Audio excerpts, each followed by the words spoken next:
ಈ HMP virus ಅಪಾಯಕಾರಿ ಅಲ್ಲ ಅಂತ ಆರೋಗ್ಯ ಇಲಾಖೆ ಹೇಳ್ತಾ ಇದೆ. ಆದರೆ ಹೈ ರಿಸ್ಕ್ ಇರತಕ್ಕಂಥ ವ್ಯಕ್ತಿಗಳು ಎಚ್ಚರಿಕೆ ವಹಿಸೋದು ಅಗತ್ಯ ಅಂತ ಕೂಡ ಹೇಳ್ತಾ ಇದ್ದಾರೆ. ಸುಮಾರು 2 ಲಕ್ಷ ಹೈ ರಿಸ್ಕ್ ವ್ಯಕ್ತಿಗಳ ಮೇಲೆ ಈಗ ಆರೋಗ್ಯ ಇಲಾಖೆ ನಿಗಾ ಇಟ್ಟಿದೆ.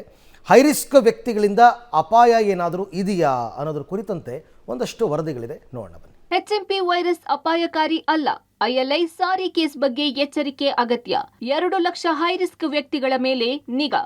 ರಾಜ್ಯದಲ್ಲಿ ನಿನ್ನೆ 2 ಮಕ್ಕಳಲ್ಲಿ HMP ವೈರಸ್ ಕಾಣಿಸಿಕೊಂಡಿದೆ.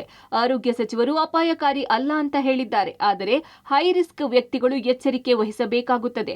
ಬಿಪಿ, ಶುಗರ್, ಹೃದಯ ಸಂಬಂಧಿ ಕಾಯಿಲೆ, ಕ್ಯಾನ್ಸರ್, ಉಸಿರಾಟದ ಸಮಸ್ಯೆ ಇರುವ ವ್ಯಕ್ತಿಗಳು ಎಚ್ಚರಿಕೆ ವಹಿಸಬೇಕಿದೆ. HMP ವೈರಸ್ ಶ್ವಾಸಕೋಶಕ್ಕೆ ಹಾನಿ ಉಂಟು ಮಾಡುತ್ತದೆ. ಹೀಗಾಗಿ ಹೈ ರಿಸ್ಕ್ ವ್ಯಕ್ತಿಗಳು ಎಚ್ಚರಿಕೆ ವಹಿಸಬೇಕಿದೆ. ILI ಸಾರಿ ಕೇಸ್ಗಳು 2.30 ಲಕ್ಷ ಮಂದಿ ಇದ್ದಾರೆ ಅಂತ ಆರೋಗ್ಯ ಸಚಿವರು ತಿಳಿಸಿದ್ದಾರೆ. ಉಸಿರಾಟದ ಸಮಸ್ಯೆ ಇರುವ ILI ಸಾರಿ ಸೋಂಕಿನ ವ್ಯಕ್ತಿಗಳು ವೈರಸ್ ಬಗ್ಗೆ ಎಚ್ಚರಿಕೆ ವಹಿಸಬೇಕಿದೆ. ಅಂತಹ ಕೇಸ್ಗಳ ಮೇಲೆ ನಿಗಾ ಇಡಲಾಗುತ್ತಿದೆ ಎಂದು ಗುಂಡೂರಾವ್ ತಿಳಿಸಿದರು.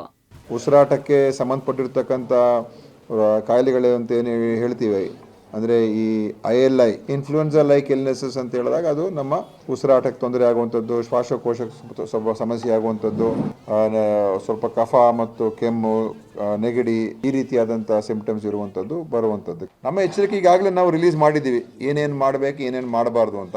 ಅದು ಸಹಜವಾಗಿರ್ತಕ್ಕಂಥದ್ದೇ. ಯಾರಿಗಾದ್ರೂ ಸಿಂಪ್ಟಮ್ಸ್ ಇದ್ದರೆ ನೀವು ಹುಷಾರಾಗಿರಿ ಮತ್ತು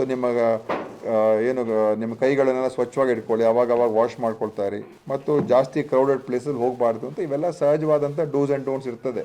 ಇನ್ನು ILI ಸಾರಿ ಸಮಸ್ಯೆ ಇರುವ ವ್ಯಕ್ತಿಗಳು, ಹೈ ರಿಸ್ಕ್ ವ್ಯಕ್ತಿಗಳು ಹೇಗೆ ಎಚ್ಚರಿಕೆ ವಹಿಸಬೇಕು, ವೈರಸ್ನಿಂದ ಹೇಗೆ ಎಚ್ಚರಿಕೆಯಿಂದ ಇರಬೇಕು ಅಂತ ನೋಡೋದಾದ್ರೆ ಮಾಸ್ಕ್ ಧರಿಸಬೇಕು, ಸೋಂಕಿತರೊಂದಿಗೆ ಅಂತರ ಕಾಯ್ದುಕೊಳ್ಳಬೇಕು, ಜನಸಂದಣಿ ಮಧ್ಯೆ ಹೋಗಬಾರದು, ಉಸಿರಾಟದ ತೊಂದರೆ ಎದುರಾದಾಗ ವೈದ್ಯರನ್ನು ಭೇಟಿಯಾಗಬೇಕು, ಸ್ಯಾನಿಟೈಸ್ ಮಾಡಿಕೊಳ್ಳಬೇಕು, ಸದಾ ಕಣ್ಣು ಬಾಯಿ ಮೂಗನ್ನ ಮುಟ್ಟಿಕೊಳ್ಳಬಾರದು, ಸೋಂಕಿನ ಲಕ್ಷಣ ಕಂಡುಬಂದರೆ ಕೂಡಲೇ ವೈದ್ಯರನ್ನ ಭೇಟಿಯಾಗಬೇಕು.